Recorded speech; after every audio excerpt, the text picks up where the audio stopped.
Le invito a abrir sus Biblias, aunque saldrá la pantalla, pero le invito a abrir sus Biblias en Romanos capítulo 9, versículo 14.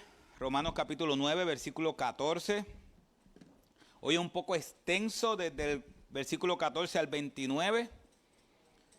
Aquellos que tienen Biblia, es importante que puedan buscarla en sus Biblias, ya que siempre es bueno marcar cosas mientras uno va leyendo y marcando. Así que la palabra del Señor dice en Romanos capítulo 9, versículos 14 al 29.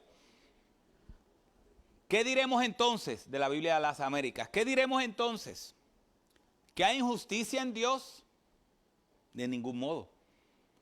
Porque Él dice a Moisés: tendré misericordia del que yo tenga misericordia, y tendré compasión del que yo tenga compasión. Así que no depende del que quiere, ni del que corre, sino de Dios que tiene misericordia.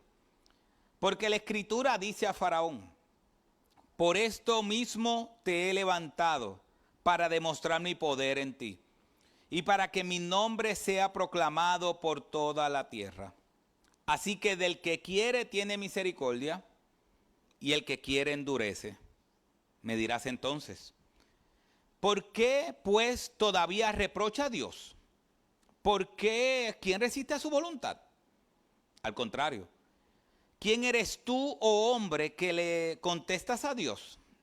¿Dirá acaso el objeto moldeado al que lo moldea: ¿por qué me hiciste así? ¿O no tiene el alfarero derecho sobre el barro de hacer de la misma masa un vaso para uso honroso y otro para uso deshonroso? ¿Y qué si Dios, aunque dispuesto a demostrar su ira, hace notorio su poder, soportó con mucha paciencia a los vasos de ira preparados para destrucción? Lo hizo para dar a conocer las riquezas de su gloria sobre los vasos de misericordia que de antemano Él preparó para gloria. Es decir, nosotros, a quienes también llamó, no solo de entre los judíos, sino también de entre los gentiles. Como también dice en Oseas: a los que no eran mi pueblo llamaré pueblo mío, y a los que no eran amada, amada mía.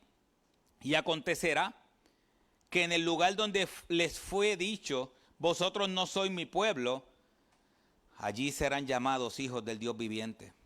Isaías también exclama en cuanto a Israel: aunque el número de los hijos de Israel sea como la arena del mar, solo el remanente será salvo. Porque el Señor ejecutará su palabra sobre la tierra cabalmente y con brevedad. Y como Isaías predijo, si el Señor de los ejércitos no hubiera dejado descendencia, hubiéramos llegado a ser como Sodoma y hechos semejantes a Gomorra. Señor, bendice tu palabra, Padre, y ayúdanos a entenderla y ayúdanos a amarte más. Sinceramente, Señor, necesitamos amarte más. Ayúdanos por medio de tu palabra a eso. Te lo suplicamos y te lo imploramos en el nombre de Jesús. Amén. Pueden sentarse, mis hermanos. Un texto grande. Y recuerden que desde el capítulo 9 hasta el capítulo 11 de Romanos tiene la misma idea central. Y es que Pablo está presentando no una defensa, sino está exponiendo una gran verdad. Él estuvo exponiendo de que los judíos recibieron todas las promesas. Los judíos recibieron todas las promesas. El pueblo de Israel recibieron todas las promesas. Pero al final, el pueblo de Israel no estaba creyendo en Cristo. Y todo aquel que muere, escuche bien, todo aquel que muere sin creer en Cristo, ¿cuál es su destino? El infierno. Sea israelita o no israelita. Así que Pablo está diciéndole a estas personas, está como contestándole una pregunta a ellos. Bueno, si todas las promesas fueron al pueblo de Israel, ¿qué pasa que el pueblo de Israel no cree? ¿Qué pasa? Porque se supone que todos los israelitas creyeran porque eran su pacto y eran sus promesas. ¿Qué pasa? Que no todos los judíos creen. Esa es la respuesta de Pablo, la pregunta de Pablo. Por eso la idea central, y es importante siempre recalcar esto, porque aunque estemos en el capítulo 11, no podemos pasar por alto la idea central. Y la idea central está en el capítulo 9, versículos 6 y 7, que lo vimos la semana pasada y saldrá en las pantallas. Esta es la idea central. Este es el texto central. Pero no es que la palabra de Dios haya fallado. O sea, que aquellos que se pueden preguntar, bueno, ¿qué pasó con el pueblo judío que se supone que todos creyeran, pero terminaron gritando, crucifícale, y mueren sin Cristo? ¿Qué pasó? Pablo dice, pero no es que la palabra de Dios haya fallado. El fallo no estuvo en la palabra de Dios. Porque no todos los descendientes de Israel, ¿qué? Son Israel. Sino, ni son todos los hijos por ser descendientes de Abraham, sino que por Isaac será llamada tu descendencia. Vimos la semana pasada, y será nuestro último principio de hoy, es que la elección no es por raza, sino que la elección es por gracia. Y Pablo va a contestar una serie de preguntas. Específicamente quiero resaltar 2 preguntas que resumen todo esto. Y es importante porque es como si usted estuviera escribiendo una carta y usted entiende que la persona va a tener una respuesta quizás contraria a lo que usted quiere decirle. Y en la misma carta usted dice, bueno, si acaso tú estás pensando en esto, te quiero contestar. Y hasta este punto Pablo está hablando de la elección. Pablo está diciendo, de los versículos 1 al versículo 13, Pablo está diciendo, Dios escoge para salvación a todo el que Él quiere escoger. Dios escoge a unos para salvación y a otros simplemente no los escoge. Escoge a unos y a otros ¿qué? No los escoge. Entonces ahí viene, y quiero que hoy contestemos esas 2 preguntas y después un resumen del capítulo. La primera pregunta que quiero que contestemos conforme a la Biblia, o que Pablo va a contestar ¿es injusto Dios por escoger a algunos y a otros no? Usted sabe que eso es una pregunta que se ha discutido eternamente en el cristianismo. Así que no pretendo yo contestarla completamente hoy. Porque si por 2000 años esa ha sido una gran pregunta, y eso me da paz de que sabemos que al final tenemos que seguir viéndola. Dice, ¿es injusto Dios por escoger a algunos y a otros no? La segunda pregunta, ¿por qué Dios condena si nadie puede resistir su voluntad? ¿Por qué Dios condena a unos que no se van a salvar? Si Él quisiera salvarlos a todos, todos se salvarían. ¿Por qué condena a unos si su voluntad siempre es soberana? Y 3, un repaso de que la elección no es según la raza, sino según la gracia. Así que mis hermanos, en el nombre del Señor, vamos a estudiar la primera pregunta. ¿Es injusto Dios por escoger a algunos y a otros no? Versículo 14. Pablo comienza diciendo, ¿qué entonces diremos? ¿Que hay injusticia en Dios? Pablo dice, de ningún modo. En esta pregunta, Pablo fácilmente podía decir, no hay injusticia en Dios, y Pablo pudo haber dicho, no hay injusticia en Dios, y no contestar esa pregunta. Pero esta pregunta no es lo mismo que la segunda pregunta. Esta pregunta, si hay injusticia en Dios por escoger a algunos y a otros no, es importante porque Pablo la contesta. Y Pablo dice, ¿qué pues diremos? ¿Qué pues diremos? Versículo 15, aquí está la respuesta. Porque él dice a Moisés, ¿qué dice? ¿Tendré misericordia de quién? Del que yo tenga misericordia. Y tendré compasión del que yo tenga compasión. Esa es la respuesta de Dios. Yo sé que usted quiere otra. Pero eso fue lo que Dios dijo. Usted sabe una cosa, este texto nos va a ayudar a la apologética, porque es la defensa de la fe. Apologética significa defensa de la fe. Y hay veces que nosotros queremos justificar a Dios y contestarle a una preguntas aún que Dios mismo no contesta como si nosotros quisiéramos, empezar a darle una respuesta a cada pregunta. Mis hermanos, hay preguntas que simplemente Dios dice, oye, ven aquí, ¿por qué Dios escoge a unos y a otros no?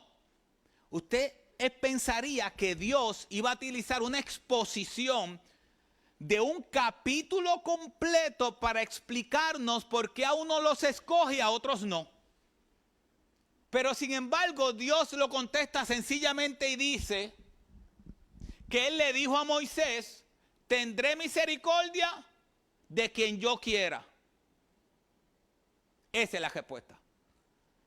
Esa es la respuesta. Me gusta cómo Dios habla hoy. Dice, tendré misericordia de quien yo quiera y tendré compasión también de quien yo quiera. Ese es Dios. ¿Quién es soberano? Él es soberano. Él decide a quién escoger. Él decide a quién extender su misericordia. Ni tú ni yo podemos obligarlo a Él a hacer algo que Él no quiere hacer. Y cuando Él dijo eso, Él se lo dijo a Moisés. ¿Cuándo se lo dijo a Moisés? En Éxodo capítulo 33, saldrá a la pantalla. Ustedes saben cuando Moisés llevaba ya mucho tiempo, muchos días allá en el monte, y después de llevar 40 días en el monte, o cerca de 40 días allá, Moisés le dice, entonces Moisés dijo, te ruego que me muestres tu gloria.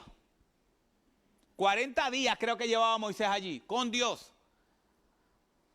Pero quería ver más de su gloria.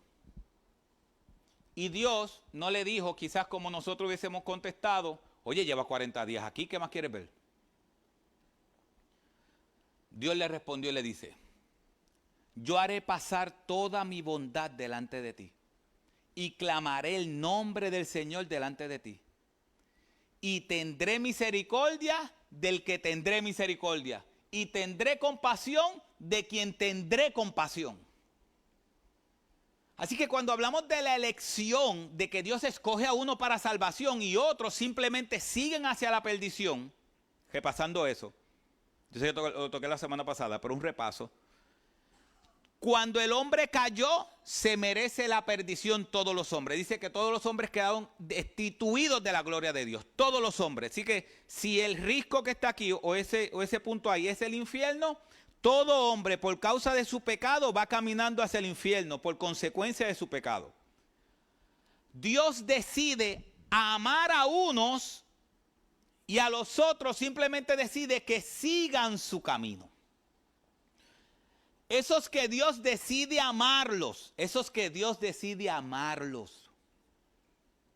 no tan solo decide amarlos, vimos la semana pasada que los escoge desde antes de la fundación del mundo. Así que todos los que vamos de camino al infierno, que fuimos escogidos, dice que Él nos escogió desde antes de la fundación del mundo. O sea que Dios no tan solo escogió que íbamos a ser salvos, determinó el día que Dios nos iba a salvar. Y el día específico que Dios había destinado para nosotros salvarnos, ese día Él abrió nuestros ojos, cambió nuestro corazón de piedra a un corazón de carne, vimos nuestro pecado, vimos la grandeza de Cristo Jesús en la cruz del Calvario, vimos la necesidad de salvación solamente a través de Él, le pedimos perdón a Dios por nuestros pecados. Y ese día le entregamos nuestro corazón y nuestra alma totalmente a Él. Aunque usted, si le preguntaban al otro día, si usted se convirtió, usted no sabe a qué responder. Porque todo eso yo lo sé ahora. Pero yo recuerdo que cuando Dios me transformó un domingo, el pastor, para aquel tiempo no era pastor todavía, Juan Luis, me invitó a la oficina, creo que fue el lunes o martes. Y yo me encontré con un amigo mío que estaba yendo a la iglesia y me dice, oye, ¿te convertiste? Yo había ido el domingo, qué sé yo qué es conversión. Yo dije, ¿estoy en eso? Estoy en eso, pero yo no sé. Yo sé que Dios hizo la obra en mí, pero qué sé yo qué Dios hizo. Ahora yo puedo llegar a la conclusión de que ese día que Dios me salvó fue porque había escrito mi nombre en el libro de la vida desde antes de la fundación del mundo. Fue porque ese día cambió mi corazón por un corazón de carne, tenía de piedra, de carne. Vi la necesidad de Cristo. Me arrepentí de mis pecados. Yo sí sé, como dijo el ciego, que antes yo era pecador y ahora no. No es lo mismo en mi corazón. Yo podía responderle eso porque era lo único que sabía. Yo podía decirle, ¿sabes qué? Yo no sé si me convertí o no, pero te quiero decir que todo como antes era mi corazón, ya no es así. Explícalo tú cómo es, pero yo no lo sé. Así que aunque nosotros no sepamos el día que Dios nos transformó una teología completa de la salvación, sí hubo un cambio en el corazón. Y de esas personas que íbamos de camino al infierno, Dios decidió apartarme a mí, escogerme, salvarme a través de Cristo. Tenía estipulado para mi vida adoptarme como su hijo por medio del sacrificio de Cristo en la cruz del Calvario, no por obras, para que nadie se gloríe. Y si usted se pregunta, ¿por qué? ¿Por qué Dios escogió a Junior entre los que no escogió? ¿Por qué Dios te escogió a ti entre los que no escogió? ¿Qué tienes tú de especial? Lo vimos la semana pasada. Jacob y Esaú, hijos del mismo vientre, gemelos, mismo papá y misma madre. Y Dios decidió escoger a uno y a otro no. Dios, ese día que yo fui de visita a la iglesia, lo más seguro había más visitas. ¿Y por qué Dios me transformó ese día a mí y a otros no? Mira la respuesta que Dios da. Porque Él dijo, tendré misericordia de quien yo quiera tener misericordia. Y tendré compasión del que yo quiera tener compasión. La salvación no tiene que ver contigo ni conmigo, ni por nacionalidad, lo veremos más adelante. Tiene que ver porque Dios decidió mostrar su misericordia y su bondad contigo que eres creyente y conmigo que soy creyente, cuando todavía tú y yo no habíamos hecho ni bien ni mal.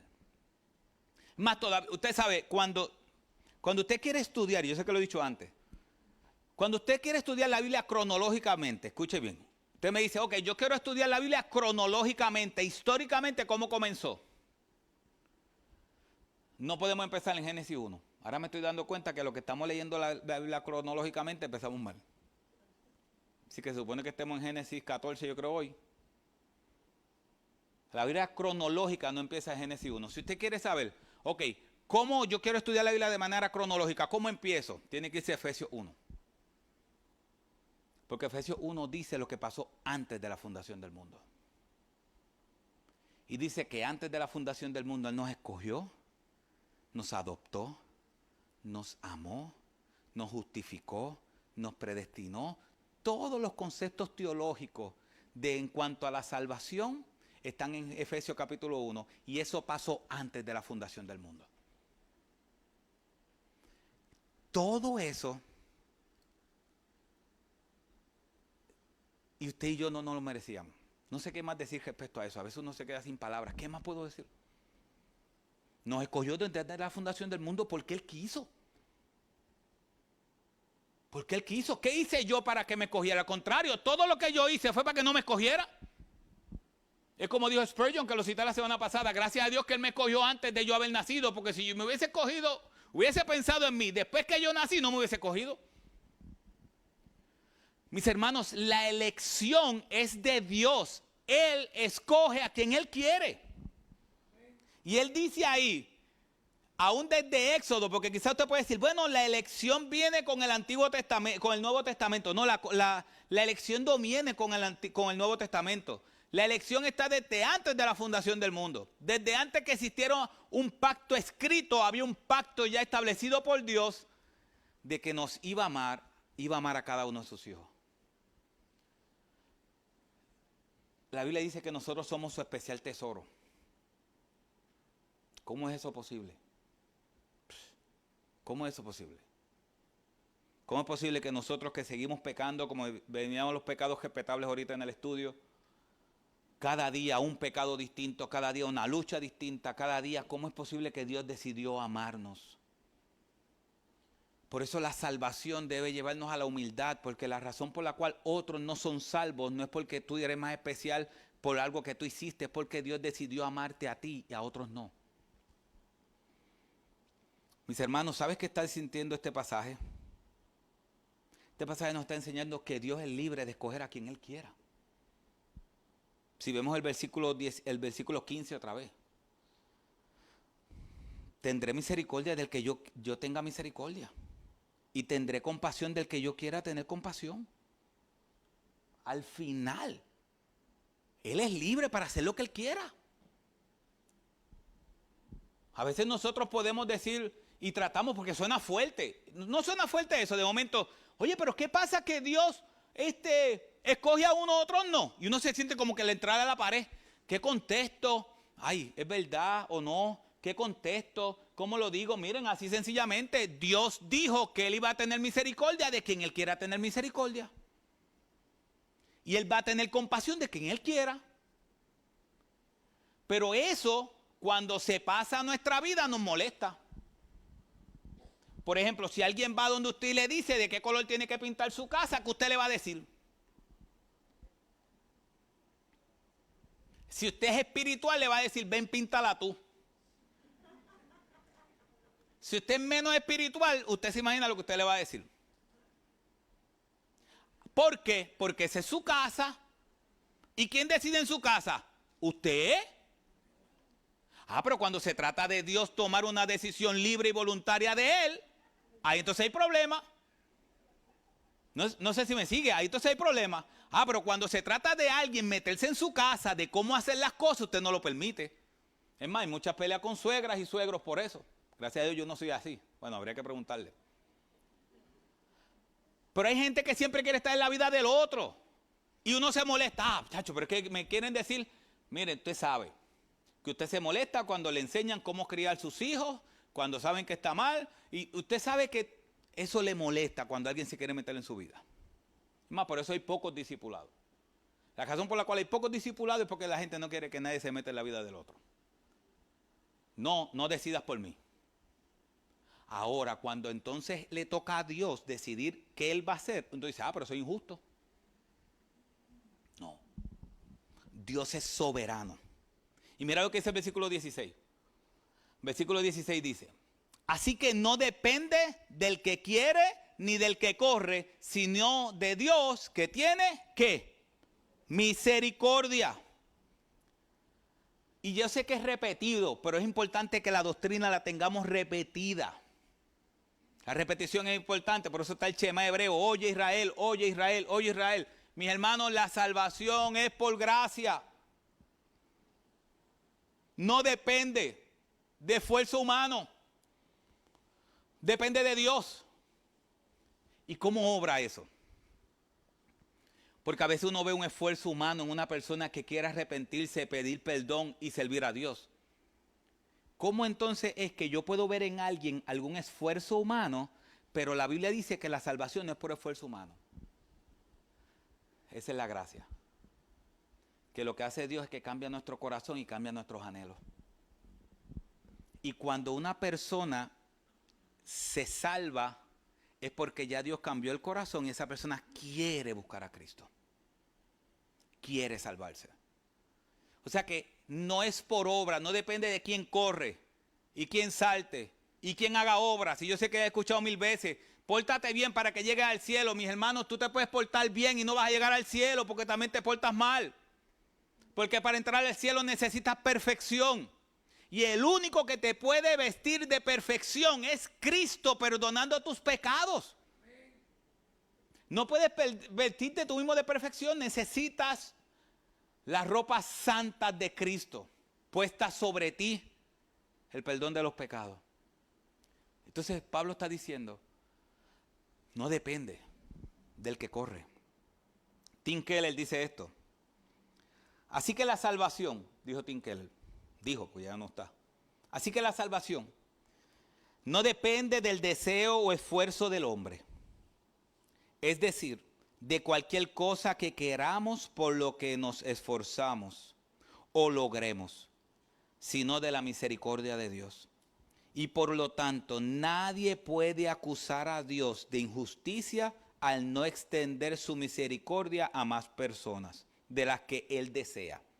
La salvación se trata de su misericordia y su don o regalo, no de nuestro trabajo y nuestro derecho. Mis hermanos, cuando usted va a ayudar a alguien, usted decide a quién ayudar. Póngale que usted tiene $100 para regalar. Podremos levantar la mano todos los que lo necesitamos ahora mismo. Pero póngale que usted tiene $100 para regalar. Y si usted quiere dárselos a una persona, yo quiero dárselo a esta persona. De misericordia.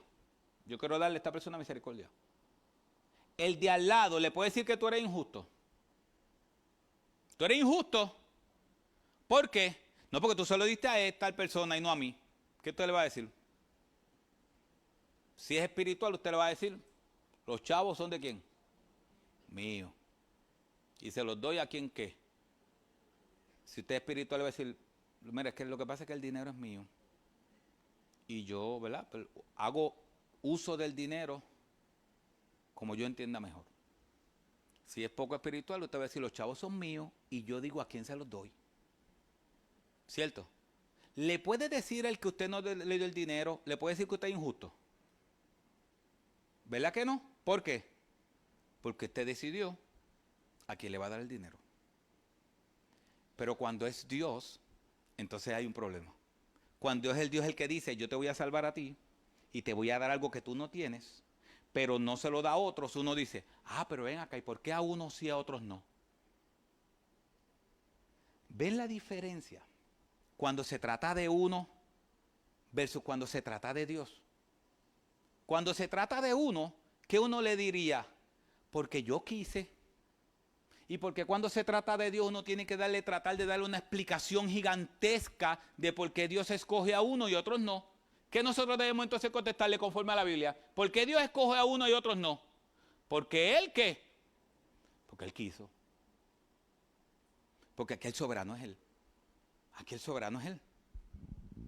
Mis hermanos, eso es lo que la Biblia enseña. Y si nosotros vemos el versículo 17 dice, porque la Escritura dice al Faraón, para esto mismo te he levantado, para demostrar mi poder en ti y para que mi nombre sea proclamado por toda la tierra. Versículo 18, y este es importante, versículo 18. Así que del que quiere tiene misericordia y al que quiere, ¿qué? Endurece. A unos Dios va a dar misericordia y a otros Dios permite que se endurezcan. Esto es importante, muchachos. Esto es importante. Esto es importante. Vamos a ver el tema del faraón. El tema del faraón. Si Dios endurece activamente el corazón del faraón, síganme en esto, por favor. Si todos nosotros vamos a estar frente al juicio final, ¿verdad? Todos nosotros vamos a rendir cuenta, ¿cierto? Todos nosotros vamos a rendir cuenta. ¿Qué pasa si Dios activamente endurece el corazón del faraón? Dios dijo, ¡pap!, lo endurecí. Y por eso el faraón envió a matar a los del pueblo de Israel y los persiguió y todas estas cosas, hizo todas las barbaridades que hizo, porque Dios endureció el corazón del faraón. Activamente Dios dijo, tocó el corazón del faraón y lo endureció. Cuando el faraón llega al juicio final y tenga que rendir cuentas, ¿qué va a decir el faraón? Faraón, ¿por qué tú hiciste eso?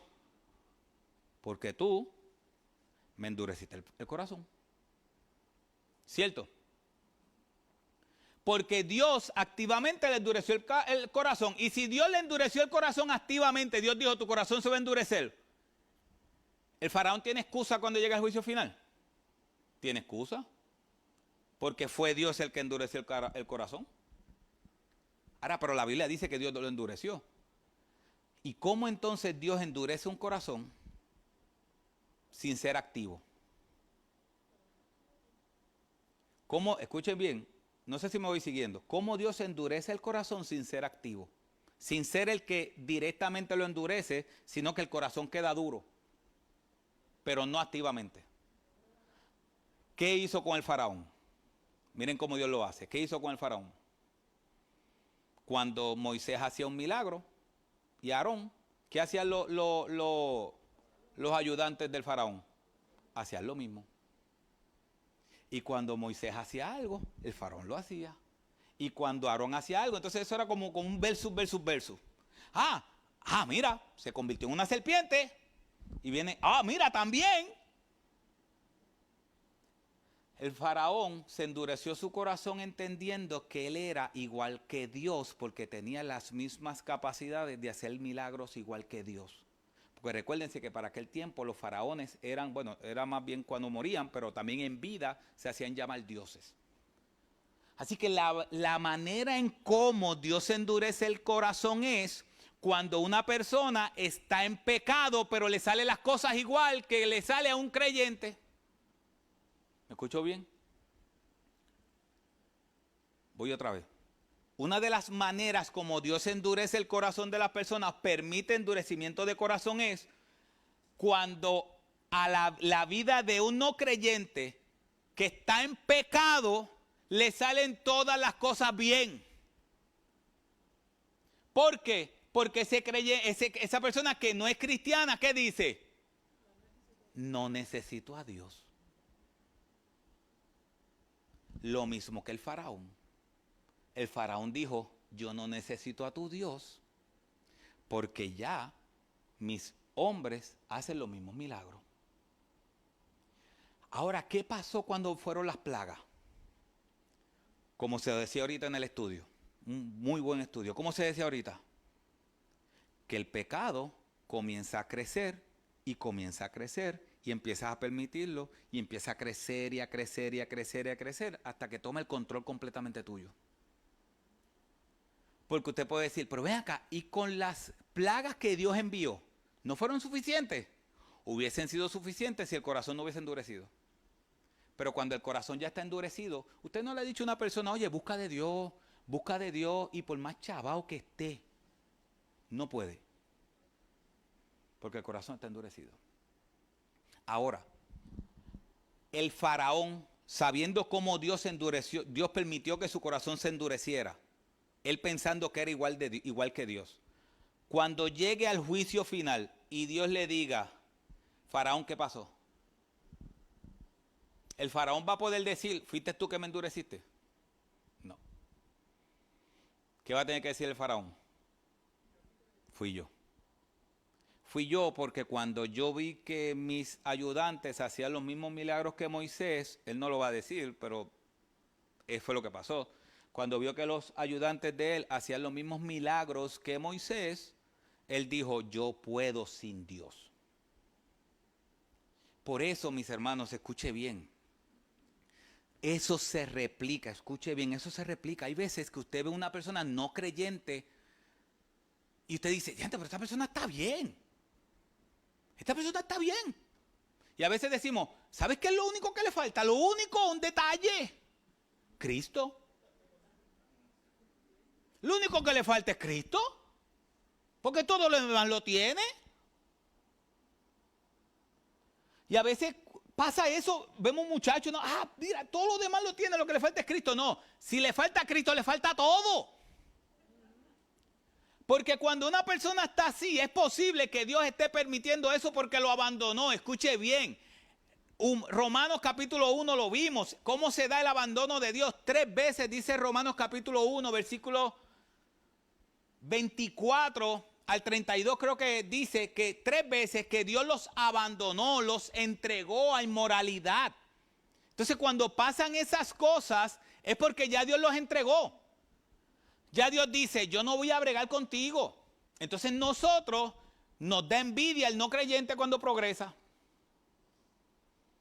Cuando el no creyente, que no cree en Cristo, el que está haciendo la vida a lo loco, progresa aún dentro de nuestro trabajo y nosotros orando y ayunando y buscando la Biblia y levantándose temprano los domingos. Y te dice, pero ven acá, pero ¿qué pasa que mi vida es? Y yo veo a aquel que no va al culto, que no hace nada, yo lo veo tan bien. Mi hermano, prosperidad no siempre es señal de bendición. No siempre. Así fue como el corazón del faraón se endureció. Así que no tengamos envidia de los impíos, como dice la palabra. Al final, mis hermanos, al final, del que Él quiere tiene misericordia, y a quien Él quiere que endurece. Mira lo que dijo John Stott de esto. John Stott dijo: la maravilla no es que unos sean salvos y otros no, sino que cualquiera sea salvo. La maravilla no es que algunos se pierden, mis hermanos, porque es que todos merecíamos la perdición. La maravilla de la salvación no es que unos se pierdan, es que algunos, como tú y yo, nos salvemos. Esa es la maravilla. ¿Cómo es posible que tú y yo nos salvemos? Tan malos que somos. ¿Cómo es posible eso? Dice, porque la mano de Dios no merecemos, porque de la mano de Dios no merecemos más que el juicio. Si recibimos lo que merecemos, que es el juicio, o si recibimos lo que no merecemos, que es la misericordia, en ninguno de los dos casos Dios es injusto.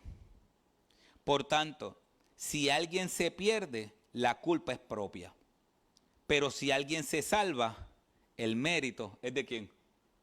Es de Dios.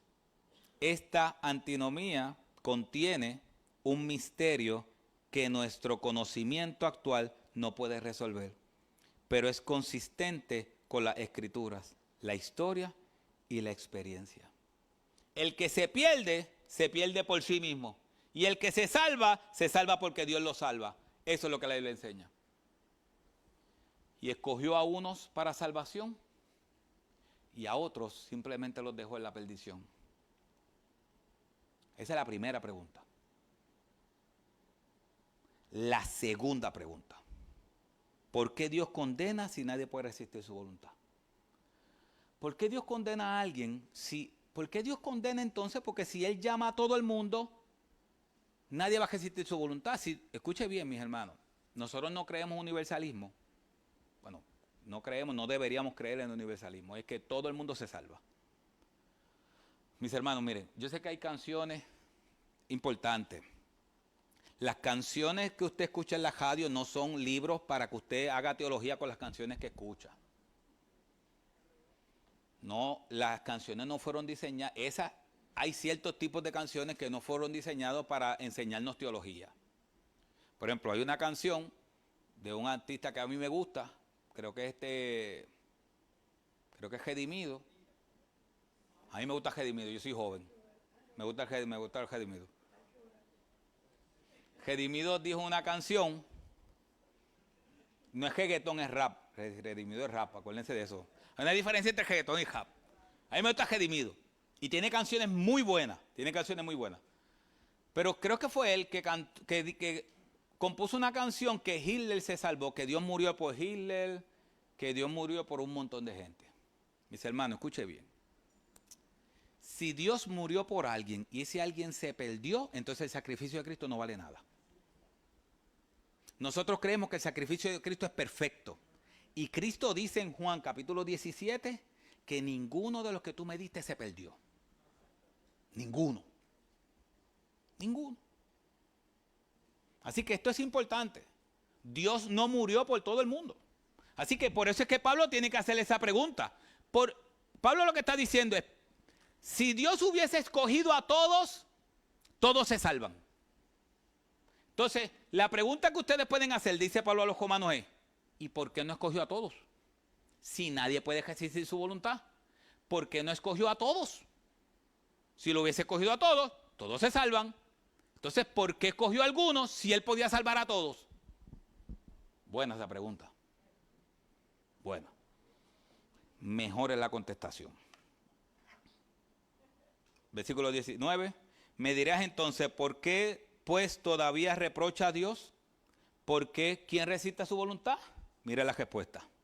Al contrario, me gusta esta respuesta. A veces estoy loco que me la pregunten otra vez para hacerla así mismo. Al contrario. ¿Quién eres tú, hombre, que le contestas a Dios? ¿Dirá acaso el objeto moldeado al que lo moldea, ¿por qué me hiciste así? Versículo 21. ¿O no tiene el alfarero derecho sobre el barro de hacer de la misma masa un vaso para uso honroso y el otro para uso deshonroso? ¿Qué está diciendo Pablo? ¿Por qué Dios no escogió a todos? Si Dios escogiera a todos, todos se salvan. ¿Y por qué escogió a uno y otros no? Y uno se sienta, esa pregunta yo estoy loco por saber la respuesta. ¿Por qué? ¿Por qué? Y Pablo dice, esto es sencillo. ¿Quién eres tú para estar preguntando? Ustedes saben que estamos criados ahora mismo en un tiempo donde los niños lo cuestionan todo. Muchos de ustedes fueron criados en un tiempo donde los niños no cuestionaban. Me estoy saliendo de ese bonche. Yo estuve en la transición. Hay veces que cuando se trata de Dios hay que entender algo. Dios decidió no contestarlo. ¿Por qué escogió a unos y a otros no? Él simplemente dijo, tendré misericordia del que yo quiera. ¿Pero por qué? Dios dice, ¿quién eres tú para cuestionarme lo que yo voy a hacer? Es que hay veces que nosotros mismos como creyentes ponemos diminuto a Dios. Es que yo quiero convencer a esta persona. Es que yo quiero convencerlo.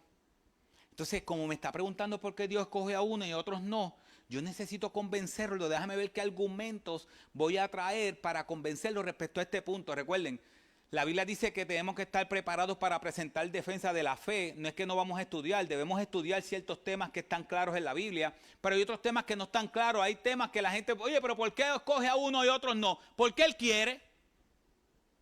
Porque Él quiere. Porque Él es soberano. Porque el barro no le puede decir al alfarero cómo lo va a hacer. Dios decide cómo lo va a hacer. Versículo 22. ¿Y qué? Si Dios, aunque dispuesto a demostrar su ira y hacer notorio su poder, soportó con mucha paciencia los vasos de ira preparados para la destrucción. Dios, hay veces que Dios detiene su ira para demostrar gracia a los creyentes. ¿Por qué? Le voy a hacer una pregunta. No sé si usted se pregunta esto. ¿Por qué Dios tuvo que mandar tantas plagas al faraón para que el pueblo saliera? Y usted dice, ¿pero por qué Dios tuvo que mandar tantas plagas? ¿Cuántas plagas hacía falta para que el pueblo saliera? Una. Es más, ni plaga. El Señor le hubiese dicho, salgan. Y salían. Pero ¿qué pasa? Él está diciendo, ¿y qué si Dios está aguantando la ira para mostrar misericordia a los creyentes? Miren esto. Si Dios hubiese sacado al pueblo de Israel sin plaga, ¿cómo después se celebraría la Pascua? Porque la Pascua es el Passover. ¿Vieron mi inglés? Passover. Cuando en las plagas murieron todos los primogénitos, Dios le dijo, sacrifiquen y pongan la sangre en las puertas. Y cuando el ángel de la muerte vaya a entrar a la casa y vea la sangre, va a pasarle por encima a la casa. Passover. De ahí en adelante después se celebró la Pascua. Y Cristo es nuestra Pascua. El Nuevo Testamento dice la Biblia que Cristo es nuestra Pascua. Entonces, ¿fue una bendición esa plaga? Para nosotros sí. Porque ahora podemos decir, Cristo es nuestra Pascua. La sangre de Cristo es la que perdona mis pecados. Así que aunque fue Dios aguantando su ira, y usted puede decir, pero ¿por qué Dios está aguantando su ira en este aspecto? Lo está aguantando para que sus hijos vean las bendiciones de Dios. Para que sus hijos puedan ver las bendiciones de Dios. Hendrickson dice, y sé que estoy citando mucho, usualmente no cito tanto, pero lo estoy haciendo porque yo sé que es un punto controvertible para algunas personas. Hendrickson dice, la idea principal de Pablo, que Pablo transmite es esta. Si aún un alfarero tiene derecho de hacer de la misma masa de arcilla una vasija para honra y otra para deshonra, entonces ciertamente Dios, nuestro hacedor, tiene el derecho de escoger de entre esa misma masa de seres humanos que por su propia culpa se han precipitado en el foso de la miseria, a algunos para vida eterna, y dejar que otros permanezcan en el abismo de la ruina. Si el barro no le puede decir al alfarero qué hacer, ¿cómo es posible que nosotros queramos decirle a Dios qué hacer? No hay chance.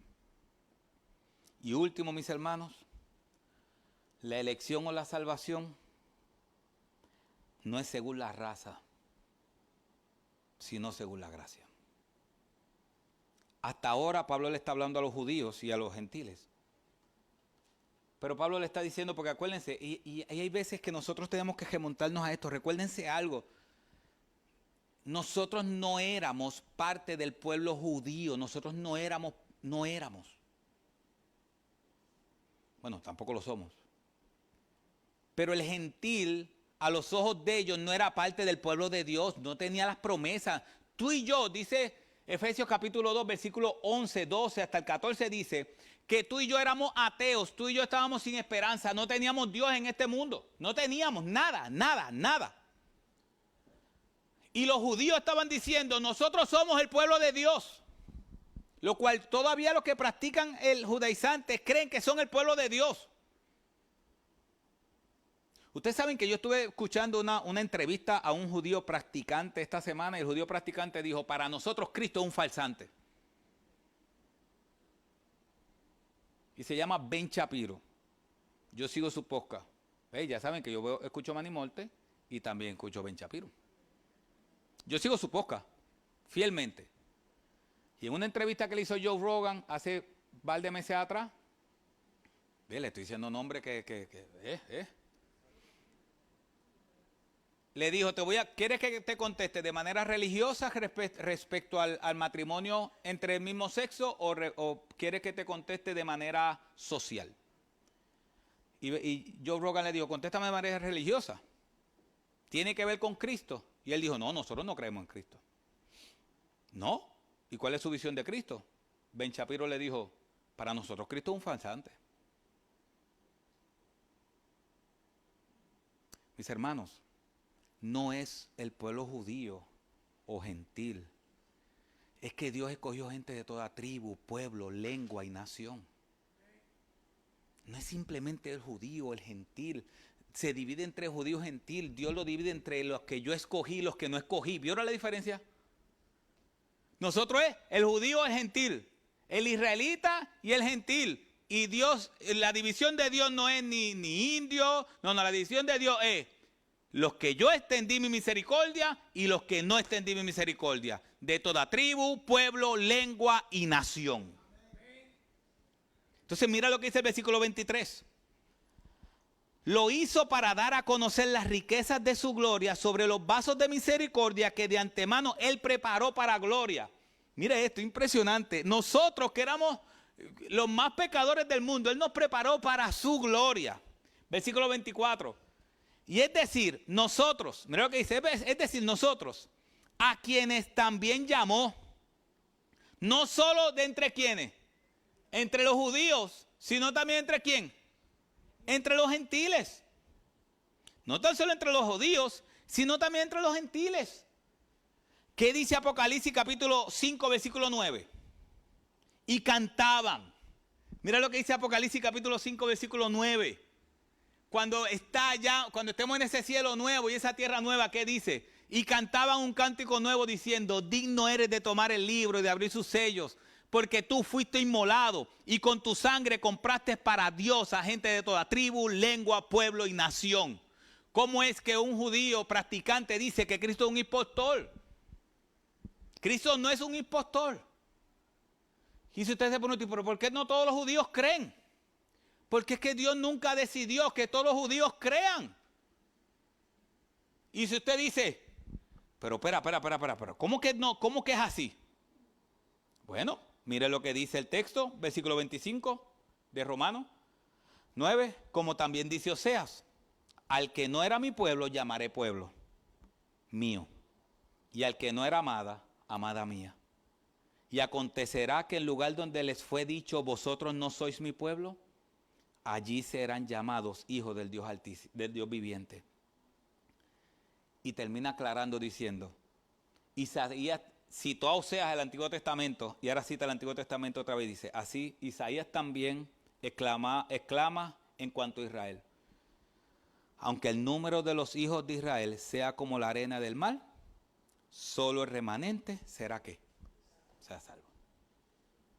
El pueblo de Israel puede ser grande, pero solamente los escogidos serán salvos.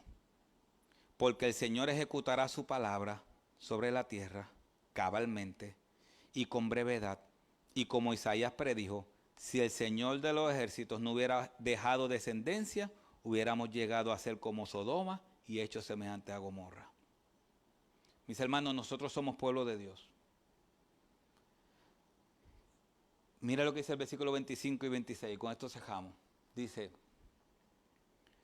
como también dice en Oseas, versículo 25 y 26, dice, a los que no eran mi pueblo, llamaré pueblo mío. Y a los que no eran amada, amada mía. ¿Sabes quiénes éramos esos que no éramos pueblo? Tú y yo. Y pasamos de no ser pueblo. No tan solo él dice que somos pueblo, él no dice, no son pueblo, no, son pueblo ¿qué? Pueblo mío. Son pueblo mío. Y dice que ya no es simplemente que, ya antes no éramos amadas, una iglesia. Ahora dice, amada mía. Y acontecerá que en el lugar donde se les fue dicho, vosotros no sois mi pueblo, así allí serán llamados hijos de Dios viviente. Mis hermanos, nosotros no éramos merecedores de las bendiciones de Dios. ¿Qué aprendimos hoy? Que Dios escoge a quien Él quiera. En su soberana voluntad, Él decide amar a unos y a otros no. No creamos que Dios ama a todo el mundo. La Biblia nunca dice que Dios ama a todo el mundo. Todos somos criaturas de Dios, pero Dios no ama a todo el mundo. Dios ama a sus hijos, que estuvo dispuesto a dar a su Hijo Jesucristo para morir en la cruz del Calvario por ellos.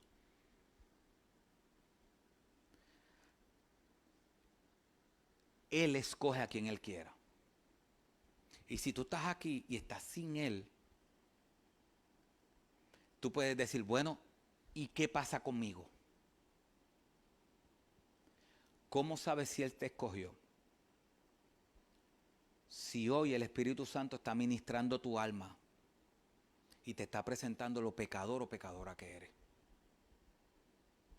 Eso es lo que siempre el Espíritu Santo hace. La palabra de Dios dice que Él es el consolador que nos convencerá de justicia, de pecado y de juicio. Si el Espíritu Santo hoy te está hablando a tu alma y te está diciendo, oye, ¿sabes qué? Cuando hablan de pecador, tú eres ese pecador. Tú eres ese pecador.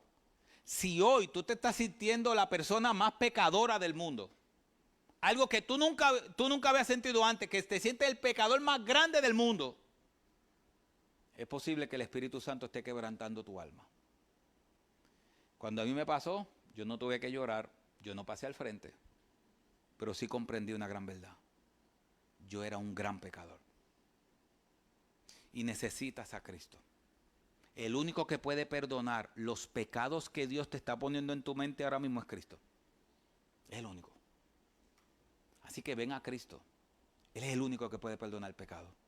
Y la manera en cómo Él perdonó tus pecados fue muriendo por ellos en la cruz del Calvario. No necesitas hacer obras para salvación. Necesitas arrepentimiento para salvación. Y solamente el Espíritu Santo te lo da. Que hoy sea el día donde Dios salve tu alma y transforme tu corazón para siempre. Yo sé que tú puedes llegar aquí y decir, yo necesito tantas cosas, necesito esto, necesito esto, necesito esto. No, yo quiero que tú sepas algo. Sí es verdad que puedes necesitar muchas cosas, pero sinceramente lo único que tú necesitas es a Cristo. Es tu necesidad más apremiante. Y llegaste al lugar correcto. Escuchaste su palabra y ahora oraremos para que el Espíritu Santo te hable. Y si el Espíritu Santo está obrando en tu alma, y tú te arrepientes de tus pecados de corazón y le entregas tu vida a Cristo de corazón, le entrego hoy y sigo bien, no, tú le entregas tu alma a Cristo de corazón, yo te puedo asegurar que estás dentro de ese pueblo escogido, dentro de esas personas que antes no eran pueblo, son su pueblo. Y mis hermanos, nosotros, los que ya hemos recibido a Cristo como Salvador, los que ya hemos entregado nuestra vida a Cristo, adorémosle. Adorémosle. Mi hermano, Él nos salvó porque quiso hacerlo. Nos salvó porque quiso. No por nada bueno en ti. Analiza, ¿qué Él vio en ti? ¿Qué Él vio en mí? ¿Qué Él vio en nosotros?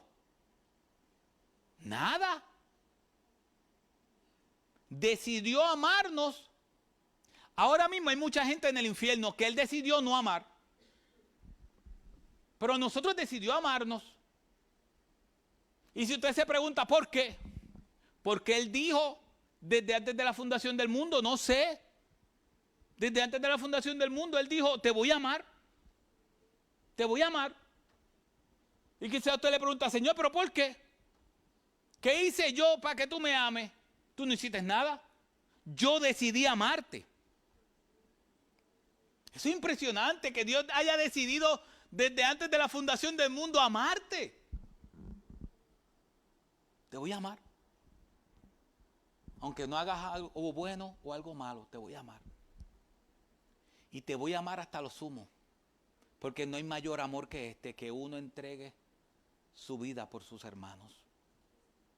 Te voy a amar tanto que no tan solo lo voy a decir, sino que voy a ir a la cruz del Calvario y voy a tomar tus pecados y voy a morir por ellos de la manera más vil y más despreciable para que tú veas cuánto yo te amo. El problema es que nosotros hoy queremos medir el amor de Dios por lo que tengo, por el carro que tengo, por el trabajo que tengo, por la casa que tengo, por los problemas que tengo. Cuando Dios nunca dijo, no, mira, analiza si te amo o no por lo que tienes. No. Porque muchas cosas Dios las quita para bregar con nuestro carácter. ¿Sabes dónde Dios dijo, mira hacia ese lugar cuando tengas dudas si te amo o no? Mira hacia la cruz. La cruz dice cuánto te amo. No lo que tienes o lo que te falta, sino la cruz. La Biblia dice que nosotros queremos que Dios nos dé cosas. Y dice Mateo que Él quiere darnos a Cristo. Nosotros queremos cosas materiales. Y quiere darnos a Cristo. Mis hermanos, yo sé que es un cliché, yo sé que siempre lo decimos, que el Señor realmente nos ayude a que Cristo sea suficiente en nuestras vidas. Que el Señor realmente nos ayude a eso. Yo sé que decimos que si tenemos a Cristo lo tenemos todo, pero hablando de la verdad, la mayoría del tiempo cuando decimos eso no lo creemos. Que el Señor verdaderamente nos ayude. Que el Espíritu Santo nos confirme y nos dé la convicción de que tú tienes a Cristo, aunque falte todo lo demás, tener a Cristo es suficiente. Que Él nos dé esa fe por medio de su Espíritu Santo. Padre, te damos las gracias. Padre, gracias por tu amor. No hicimos nada.